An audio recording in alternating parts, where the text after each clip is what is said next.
ప్రపంచంలో అత్యంత ప్రమాదకర నేర సామ్రాజ్యం కలిగిన ఎండ్రంగేట మాఫియా మించి మన రాష్ట్రంలో వైఎస్ఆర్సీపీ పార్టీని నేరస్తులు తయారు చేసే కర్మాగారంగా తీర్చిదిద్దిన ఘనత మన వైఎస్ జగన్మోహన్ రెడ్డి గారిని. ముఖ్యంగా తన రాజకీయ పార్టీ నాయకులను, విద్యార్థి యువజన విభాగాలను తన నేర సామ్రాజ్య కార్యకలాపాలకు ఉపయోగించుకొని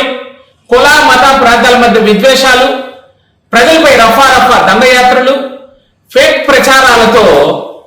నవేంద్రప్రదేశ్ బ్రాండ్ వాల్యూను దెబ్బతీయాలని అతని కుటిల ప్రయత్నాలను,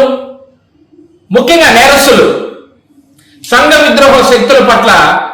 సింహ స్వప్నమై ఆంధ్రప్రదేశ్ రక్షణ కవచంగా మన ముఖ్యమంత్రి వర్యులు నారా చంద్రబాబు నాయుడు గారు యాంటీ సోషలిస్ట్ యాక్టివిస్ట్ ని ఉక్కు పాదంతో అణిచివేస్తూ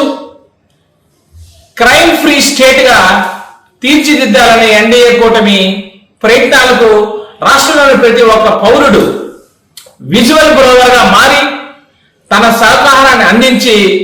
ఆంధ్రప్రదేశ్ భవిష్యత్ తరాలకు బంగారు భవిష్యత్తును కల్పించాలనే ఎన్డీఏ కూటమి ప్రయత్నాలకు మద్దతు తెలుపుతూ ముఖ్యంగా జగన్మోహన్ రెడ్డి గారి 5 ఏళ్ల విధ్వంసక పరిపాలనలో హత్యలు, భూ కబ్జాలు, ల్యాండ్ శాండ్, డ్రగ్స్,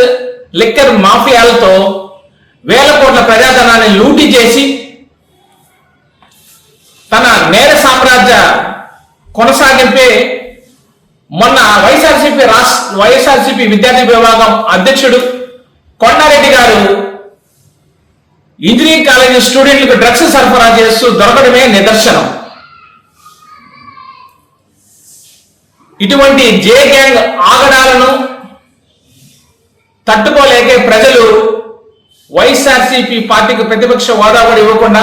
11 సీట్లకే పరిమితం చేశారు. జగన్మోహన్ రెడ్డి గారు నీ విషపు ఆలోచనలు, నీ కుటిల ప్రయత్నాలు మానుకోలేట్లయితే ప్రజలే ప్రతిష్టంగా గర్జించి నీ వైఎస్ఆర్సీపీ పార్టీకి రాజకీయ సమాధి కట్టే రోజులు దగ్గర పడ్డాయి. ఇప్పటికైనా ప్రజాస్వామ్యబద్ధంగా శాంతియుతంగా మెలిగి రాష్ట్రంలో జరుగుతున్న అభివృద్ధి యజ్ఞానికి నీ సహకారం అందించి